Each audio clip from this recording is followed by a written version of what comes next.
Good morning and welcome to my winter trip of 2024. I'm in the Grampians at the moment. I've spent a bit of time in Victoria, caught up with Rosemary Chapel, which was really awesome, and also went and met Dennis Wright, Thylacine researcher, and interviewed him, so that was pretty cool. I've had 2 sightings reported from Tasmania in the last 2 weeks, and I've chatted to one guy yesterday about that sighting, and I'm going to ring the other guy today and have a chat to him. So slowly but surely heading to South Australia and going through some great country at the same time. I'll show you a bit of the Grampians in a sec, but yeah, it's going to be a interesting trip, doing a bit of filming as well when we get to South Australia, but I'll tell you more about that later. Hang in there. Cheers. So she's just on sun up.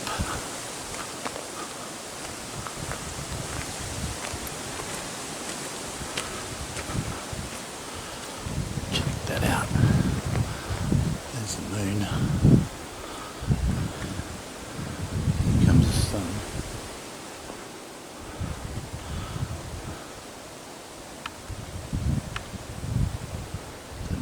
Focus that's going to be with the lack of light, but still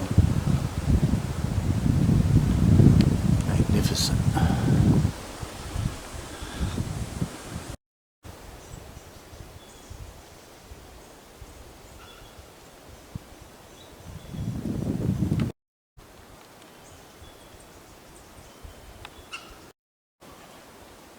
So back in Tassie we get a few parrots, but we don't get these. These are gang cockatoos.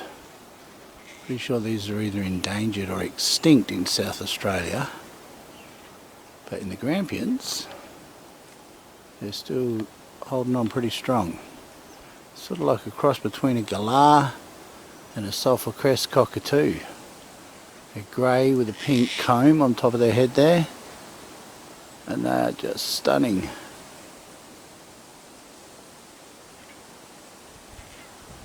Kept hearing these squeaking noises.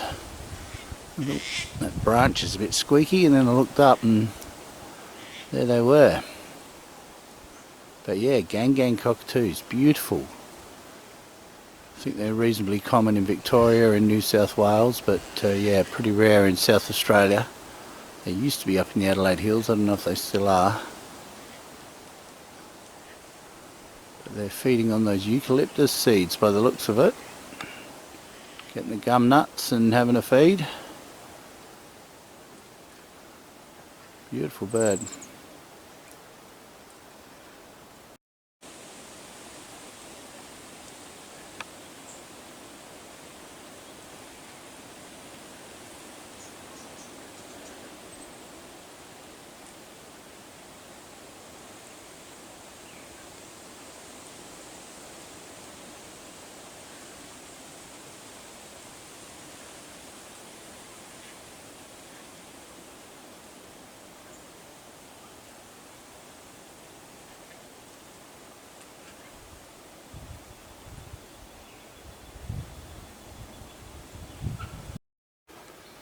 And here we have old mate, Clary the kookaburra. Just decided to come in and see if he could scab some food, but I won't be feeding him. But all the same, welcome to say hello. Friendly enough. But yeah, I won't be giving the wildlife any food. Look at, he's disgusted. Look at that look. Why won't you give me any food, you bugger? Not happy, Jan. Not happy at all. Sorry, buddy. You're going to have to go and hunt something down. I ain't going to make it any easier for you. But yeah, nice to pop in and see you.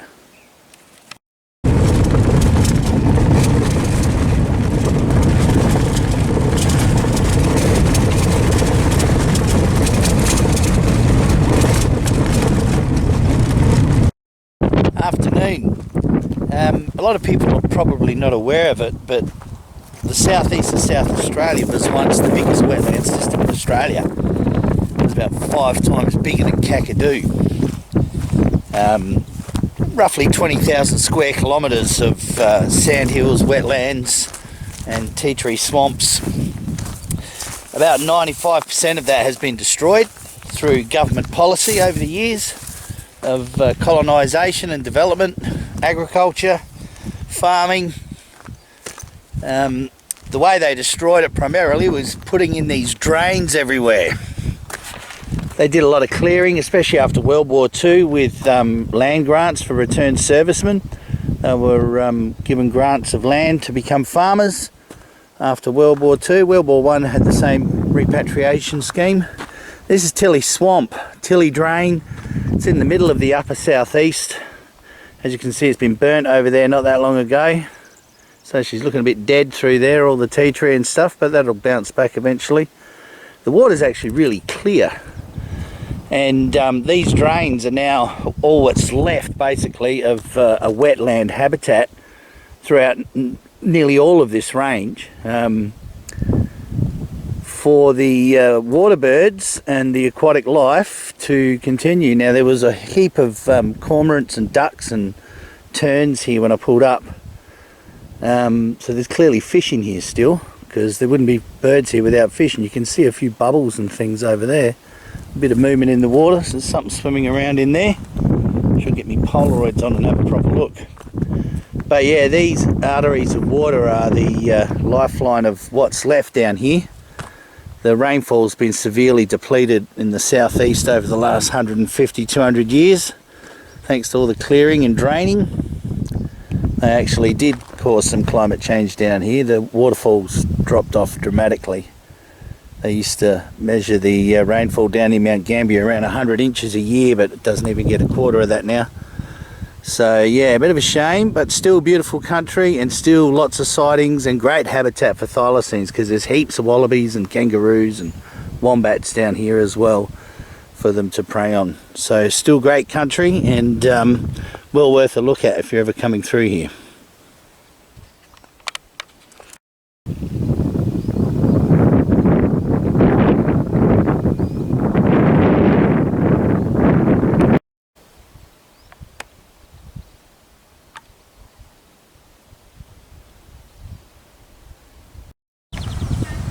So here I am at Meningie and the shores of Lake Albert, which is sort of adjoining Lake Alexandrina a bit further northwest from here. Meningie is a Ngarrindjeri word for mud. So back in the days before whitefellas, in winter this would have all dried up because of the River Murray flooding from snowmelt primarily. And this would have all been mud in the winter time, waiting for the spring snow melt and the snowy mountains to bring the water down, and hence why they call the place Meningie, because it was always muddy. But now, with all the locks and weirs, she's full of water all year round, keeping the salt water out. Further north from the Murray Lakes region, you hit the River Murray itself. Winds its way down from the snowy mountains in the Great Dividing Range through New South Wales, Victoria and into South Australia. The area in South Australia adjacent to the river is commonly known as the Mallee district. The Mallee is a dry, semi-arid type of habitat which is very unforgiving land. It's a very alkaline country, only really good for growing a few sheep on most of the time. Not very good for cropping, but there's still little pockets of mallee throughout the region adjacent to the river, little gullies and creek lines, little canyons, little valleys around the place with little remnant bits of habitat and great little hiding places for predators such as foxes and cats and who knows what else. We still get on average at least 2 or 3 sightings a year from the Murray Mallee. Some of them are recent and current, some of them are historical, but all very interesting and very common denominators with what people describe what they see in that area. Truly a fascinating part of the world. Lots of different wildlife, home to many wombats and birds, and different species. You'd be forgiven for thinking that this is still out in the Mallee, but this is actually a reserve in suburban Adelaide. This is Folland Park. Folland Park was named after Charles French Folland on the left there with his son, and there's his home known as the Pinery or the Pines. And that area in the background there behind his house is Folland Park, which is what you're looking at today. Charles was a naturalist, and he saw the value in preserving some of the bushland adjacent to his home on the farm that he had there back in the day. And today that same patch of bush is still there, still protected. You can see the urban fringes encroached upon it, and it's probably somewhat smaller than it was when he originally set it aside. Enfield Crematorium is in the background there. There's one small encroachment on the existing reserve with a daycare centre for kids that's been built there, but it's such a beautiful prime example of biodiversity islands that we seem to suffer from in South Australia a fair bit due to the massive amount of clear felling that's gone on over the years with the advent of agriculture. But this is typical mallee and native pine habitat. You can see those beautiful young native pines in there, but there's 4 different species of mallees available in this reserve, and some prime examples of really big old ones too. Some of them, 400 or 500 year old trees. There's some lemon scented gums there that were planted by the CWA back in the 60s. But some of the mallees in there and the native pines are truly magnificent, really old specimens. And as far as genotypes for plants goes, this is such a biodiversity hotspot that there's a good 45 to 60 species of plants in there back in the day. Not too sure how many species are still there today. It probably hasn't been burnt for a long time. It probably could do with a bit of a burn just to help regenerate some of the species in there. But it's such a unique little gem. I've known about it since I was about 16 years of age, and I first started to go there on my bicycle and stare and learn about all the plants and learn the names and see all the different birds in there. But as you can see, the urban sprawl has encroached upon it, and it's such a really biodiversity hotspot in the middle of suburbia. It's the last remnant patch of native vegetation on the Adelaide Plains within the metropolitan area of Adelaide. It is the last patch. It's about 3 hectares of land, and truly a gem for the city of Enfield, Port Adelaide, in their biodiversity hotspots, I suppose, for their reserve system. What a great reserve. Everyone should visit it if they go to Adelaide. So just briefly from me, I got back recently from the mainland, just over a week ago. Had a great trip, did some filming for a TV show, possible reel that we'd put together that might land us a TV show in America with a bit of luck. So that's pretty exciting news. We found some prints that we also got to film for that. I got some really good audio when I was in Victoria in the Grampians. I recorded some sounds that were very unusual during the day. And unbeknown to me, I had a malfunctioning SD card, and all of the footage that I took from when I left basically the Coorong north and all the way back down south and through Victoria again, I've lost a lot, unfortunately, so it wasn't meant to be. But that's okay. We've got plenty of other footage to put in here, so I've got some really interesting stuff here for you regarding DNA tests on hair samples. So hopefully you enjoy that. There's a little bit of thermal footage at the end as well that I filmed when I was with a few people over in Victoria visiting. Thank you very much for putting me up for the night, the Coxes. Yeah, I've managed to put together a little bit of info for you here. I've got lots of sightings information coming in. Our website's been going berserk. We've been having up to 7,000 hits a day some days on our website, so that's been really good. So there's still lots of info out there, lots of witnesses coming forward. Stay tuned, I've got a few more videos to come. Cheers.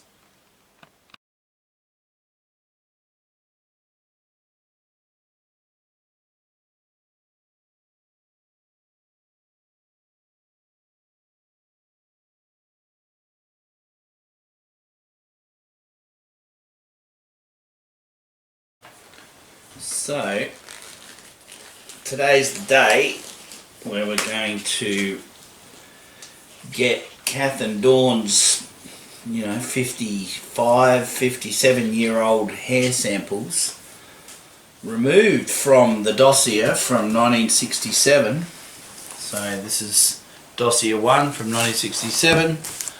This is dossier 2 from 1968. And there was a sighting of 2 young children. This story here describes part of it, but there's other examples of what happened that day within the dossier, which I'll get to. But the boy and the girl were sitting behind a log. I think they were playing hooky from school. The animal came along and lied in a depression in the ground, and it was basically like a nest, I believe, and thylacine females are known to nest and create a nest. This is the actual area where it happened. That's a photograph from 1967, 68, and there's someone hiding behind the log there. I can't quite see who that is, if it's one of the kids or what.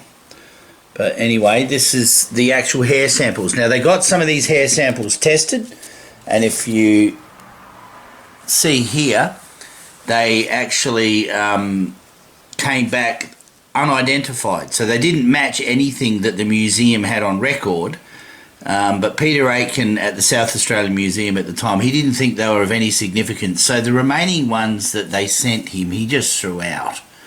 But anyway, we've finally found somewhere where we can get these looked at least and tested. I'm not sure if that... No, that's not tape. They're just stuck there with a bit of tape, a bit of plastic over the top. So I'll try and cut the tape, so I can see a bit of hair under the tape there. And we will get them out.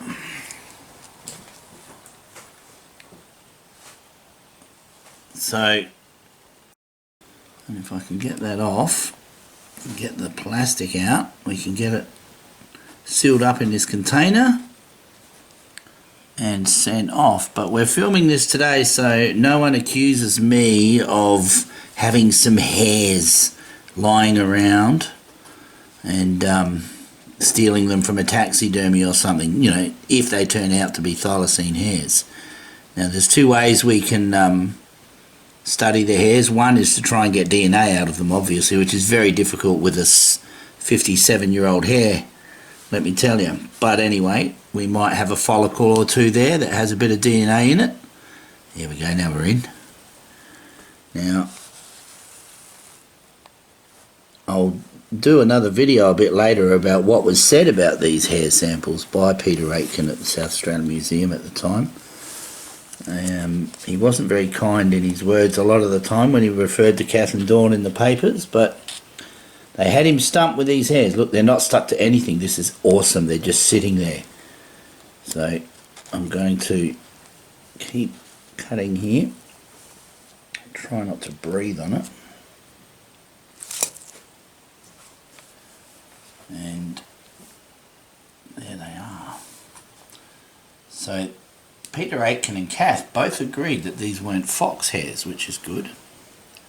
So whatever animal the kids saw grooming itself that day, I believe it was actually a female. From what you read in the letter about it, it sounded like it was a female actually giving birth and grooming itself to make it easier for the young little tiny joeys, which would be about the size of a baked bean when they come out, to go into the pouch. So look, there's those hair samples right there. Ladies and gentlemen, this may very well be the definitive proof of mainland South Australian thylacines from the 1960s. But we will find out one way or another. So here's the tube that's going to go off to Robert, my partner in one of the many ventures we have. There's hairs in thylacine research. Now the static electricity is making that stick to that because it's plastic, so he's going to have fun getting them out, but that'll be his problem when he gets to the laboratory. Some nice light coloured ones there. What would we call that? Like a fawn colour. Almost invisible to see.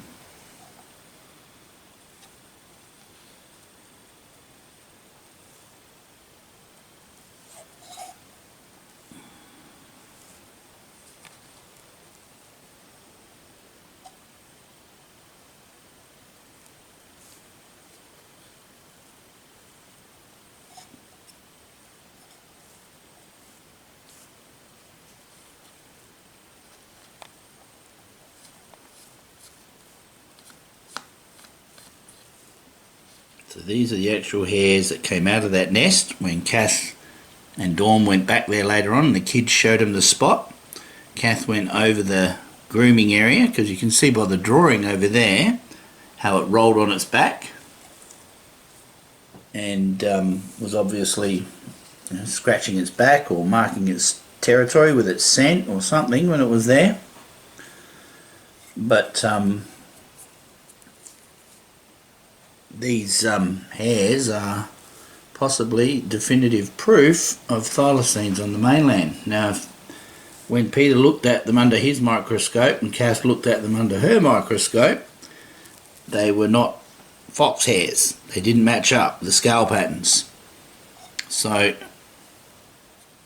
we'll find out what they were exactly, hopefully, with the advances in DNA and microscopes and photography in the last 57 years.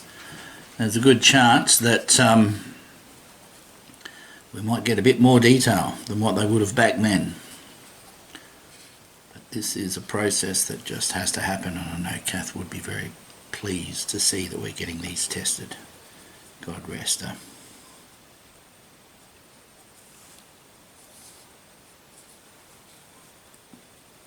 So we'll see what the laboratories come back with. So can't see any more hairs on the paper there. It would appear there's one more though on the plastic, but you know what, I'm going to leave some on the plastic because we can put a bit more tape on there and we've still got a sample.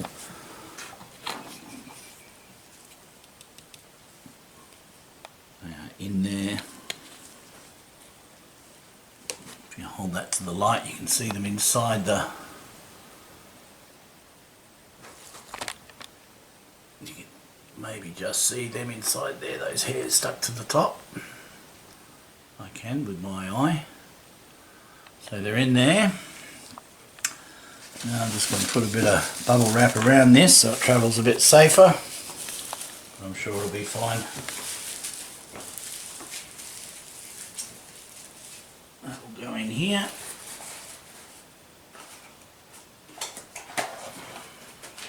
This will go in this express post bag that I've already paid for.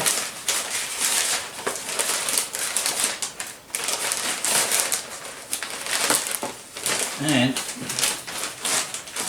I'm going to seal it up now so that there's no arguments about any tampering with those samples. They are Rigidage 100% legit historical hair samples from South Australia from the 1960s, from a thylacine sighting where it was grooming itself and rolling around in a nest area, and hopefully we'll do it for Kath and Dawn, and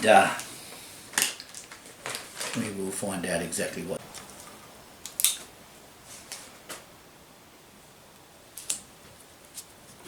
There's one or two tiny little hairs left in there,